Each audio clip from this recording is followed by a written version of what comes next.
اس تجربے میں ہم دیکھتے ہیں کہ اگر ہم اپنی زمین کی میگنیٹک فیلڈ یا حلقہ اثر کو ایک مستقل یا پرماننٹ میگنیٹ سے کمپیئر کریں تو کیا ہوگا؟ ہم جانتے ہیں کہ جب بھی ہم ایک کمپس کو فری فلوٹنگ حالت میں رکھیں تو اس کی لال سوئی ہمیشہ ارتھ کے زمین کے قطب شمالی یعنی کہ نارتھ پول جغرافیائی قطب شمالی کی جانب پوائنٹ کرتی ہے، جیسا کہ اس کمپس کی کر رہی ہے۔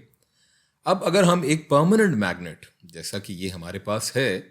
اس کو اس کمپس کے قریب لانا شروع کریں تو ہم دیکھ سکتے ہیں کہ اس کمپس کی سوئی ہمارے زمین کے قطب شمالی کی جانب جو پوائنٹ کر رہی تھی وہ اس مقناطیس کی میگنیٹک فیلڈ قریب آنے کی وجہ سے اس کے ساؤتھ پول کی جانب اٹریکٹ ہو رہی ہے اور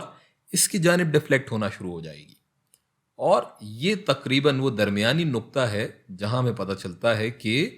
45 درجے کے زاویے پہ یہاں ہم دیکھ رہے ہیں کہ اس ڈسٹنس پر یہ مستقل میگنیٹ جو ہمارے پاس ہے اس کی میگنیٹک فیلڈ ہماری زمین کی میگنیٹک فیلڈ کے برابر آ جاتی ہے۔